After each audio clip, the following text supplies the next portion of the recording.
Hello, we are live. This is day 4 of our 7-day Wounds to Victory challenge.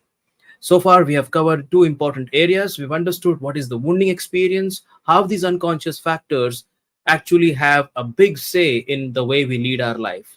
Specifically, we have seen the impact of childhood wounds on relationships, who we attract, whom we don't attract, why we attract toxic people in our life. We've seen this yesterday and day before. And we've also seen how it impacts your career growth and your career life. Now, let's take a look at one very powerful area of our life, and that is how it impacts our finances and our relationship to money.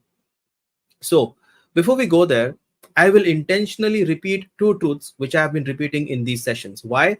Because I want you to brain tattoo these truths in your mind, because this itself is going to give you immense power, therapeutic power over your childhood wounds. Ready for it? Go ahead and type "Bring it on, Ajay" in the comments.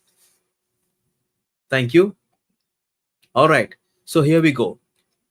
Truth number one was revealed to us by Carl Jung himself, the renowned psychotherapist and psychoanalyst. Until you make the unconscious conscious, it will direct your life, and you will call it fate. That's right. It's our duty to consciously bring to our awareness what are those invisible forces at work in our mind.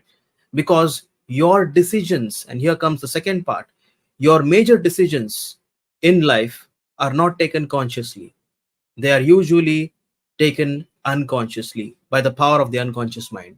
That's where I'm going to give you the second truth, which we had already discussed yesterday itself.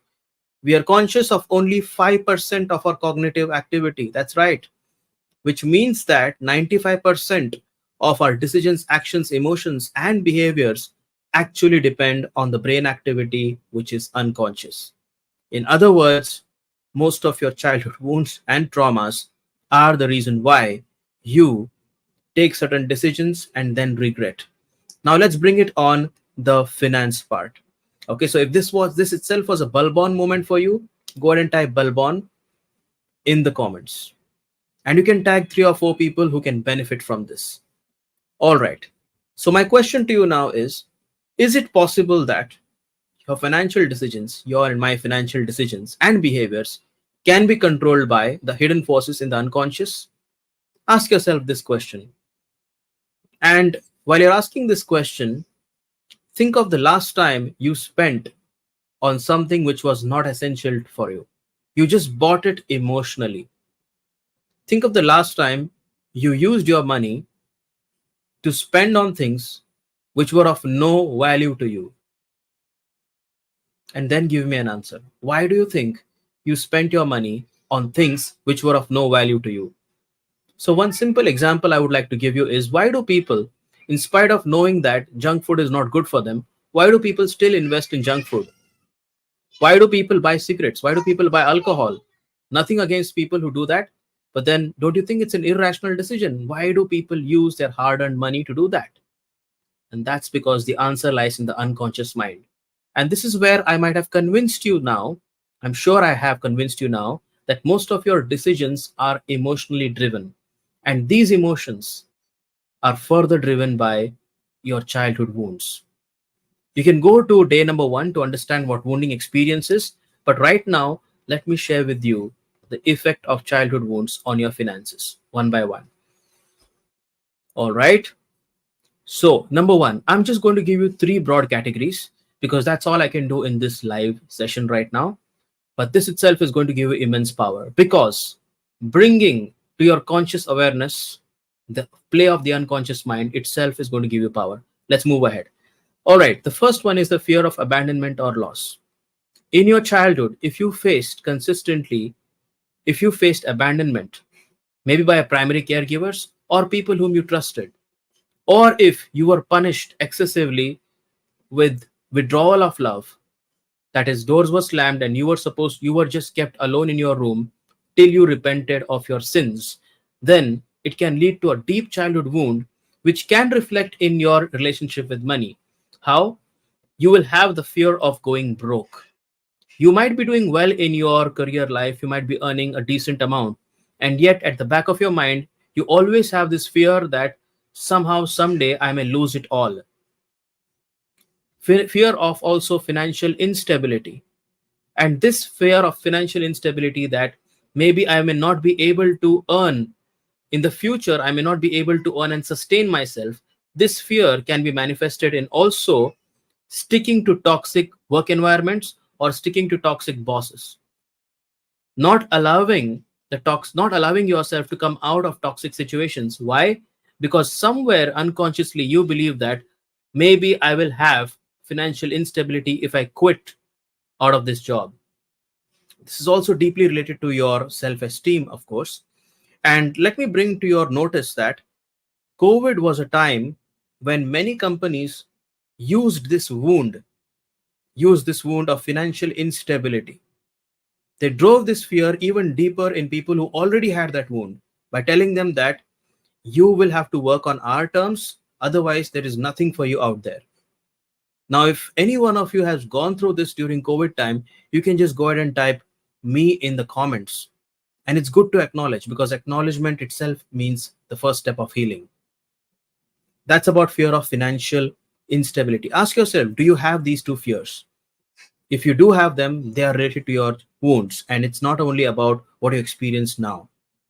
The second one, emotional spending. Now, many of you will be able to relate to this. Emotional spending is comes in two ways: compulsive shopping and excessive material possessions. Are you a person who, once you are on a shopping app, you just buy things and don't think about it? And then, of course, they come to your home, and that's the second part where you have lots and lots of boxes which you have bought. Of course, you paid for it. Some of them you have not even opened, and some are absolutely of no use to you. Emotional spending is actually a coping mechanism of people who are deeply wounded. It's a way of telling yourself that I have the power to make myself happy. And this is very unconscious. This usually happens to people who have had childhood wounds where they were not emotionally connected, or the primary caregivers were not emotionally connected to them. Mother, father, or people who are taking care of them were distant from them. Now, to bridge that gap, what was happening is maybe the parents were giving them a lot of material possessions, maybe a lot of gifts. And this is exactly what is now related or revamped in your adulthood when you go ahead and do a lot of emotional spending. Ask yourself, do you emotionally spend? Are you someone who gets into the next big offer and just buys things? The next one is financial sabotage. Very common, especially among people who have also the worthiness wound that I am not enough. So usually if you were abused, or if you're insulted and made to feel small, bullied or made to feel small, then you usually have this unconscious statement that you keep making to yourself. The wounding experience tells you that I am not good enough. And this can be seen in the way you manage your finances by avoiding opportunities. Any opportunity that can give you better financial returns, you subconsciously sabotage and you don't take up those opportunities. You give excuses and you just don't take up those opportunities. Are you doing that? It can also be seen in the form of not upgrading yourself, willfully not pursuing educational and career advancements, not investing in your educational and career advancement, even if you have proof that it can help you to earn more. Now, this is very subtle, and many people have this.